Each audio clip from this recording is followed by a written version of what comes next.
আল্লাহ তাআলা বিজয়ের মালা পরায় দিবেন। আল্লাহ রাব্বুল আলামিন কোরআনে কারীমের মধ্যে বলেন, ওয়ালা তাহিনু ওয়ালা তাহজানু ওয়া আনতুমুল আলাউনা ইন কুনতুম মুমিনিন।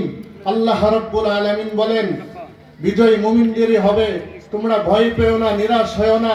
যখন আল্লাহ রাব্বুল আলামিনের হুকুম আমরা পালন করব, তখনই আল্লাহ রাব্বুল আলামিন আমাদেরকে বিজয়ের মালা দান করবেন।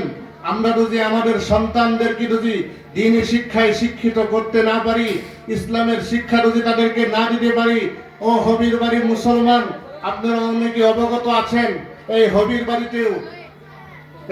বাড়িতেও বৃদ্ধাশ্রম হয়ে গেছে। আমার তো মনে হয় আপনার সন্তানকে যদি দ্বীনি শিক্ষায় শিক্ষিত না করুন, হয়তো বা এমন হয়ে যাইতে পারে দ্বীনি শিক্ষায় শিক্ষিত না করার কারণে ওই সন্তানটা আপনাকে বৃদ্ধাশ্রমে দিয়ে আসতে পারে।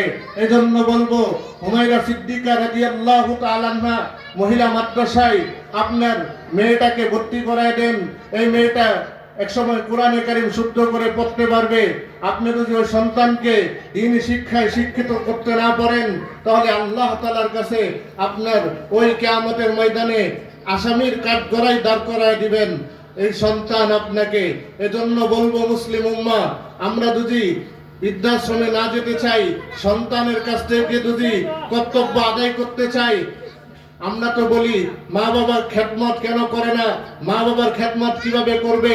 ওই সন্তানই মা বাবার খেদমত করবে যে সন্তান জানবে মা বাবাকে খেদমত করলে কি ফায়দা, কি লাভ, ওই সন্তানই তার মা বাবার খেদমত করবে। এজন্য বলবো, যারা এখনো আমরা হেলাই খেলাই বিভিন্ন সময় সন্তানদেরকে বিভিন্ন শিক্ষায় শিক্ষিত করি, আমার তো খুব দুঃখ লাগে। আজ মুসলমানের সন্তান অনলাইনে দেখি, মুসলমানের সন্তান গান শিখে, এর থেকে লজ্জার আর কি হতে পারে? আর মুসলমানের সন্তান এমনও তো গর্বের সাথে বলতে পারি, এই সন্তানরাই বিজয়ের মালা আনলে। হাফেজ সালেহ আহমদ তাকরিম বিজয়ের মালা আনছে, হাফেজ নাজমুস সাকিব বিজয়ের মালা আনতেছে। আলহামদুলিল্লাহ, এই দেশের গর্ব। আলহামদুলিল্লাহ, বিভিন্ন সময় দেখা যায় খেলোয়াড়দেরকে উপহার দেওয়া হয়, আমাদের দেশে রাষ্ট্রীয়ভাবে হাফেজদের কোনো মর্যাদা দেওয়া হয় না। আমি তো আশা করব এই দেশের হাফেজদেরকে যদি মূল্যায়ন করা হয়, ইনশাল্লাহ সুম্মা ইনশাল্লাহ এই দেশের মধ্যে বিপ্লব ঘটায় দিবে ইনশাল্লাহ। এই দেশের আলেম উলামারা যেভাবে ইসলামের জন্য কাজ করে যাচ্ছে,